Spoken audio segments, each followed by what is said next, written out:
Welcome to Sweet Life Beat Life. We hope this video helps.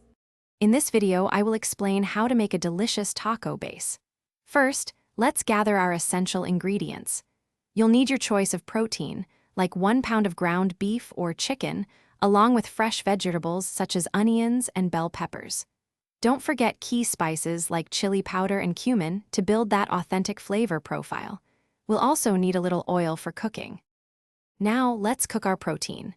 Heat a large skillet over medium-high heat and add about 1 pound of ground meat. Cook until it's fully browned, then drain any excess fat. Next, add your diced onions and bell peppers, cooking them until they are tender. Finally, stir in your minced garlic for about 1 minute until fragrant. This is where the magic happens. Add 2 tablespoons of chili powder, 1 teaspoon of cumin, and 1 teaspoon of paprika to your cooked protein and vegetables. Stir everything together well. Then, pour in about 1/2 cup of water or broth. Bring it to a simmer and let it cook for 10 to 15 minutes, allowing the flavors to meld and the sauce to thicken.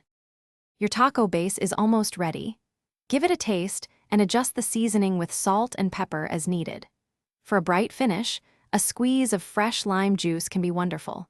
Serve your warm taco base in soft or hard tortillas with all your favorite toppings. Any leftovers can be stored in an airtight container for up to 3 days. Thanks for watching. Consider subscribing if we helped you.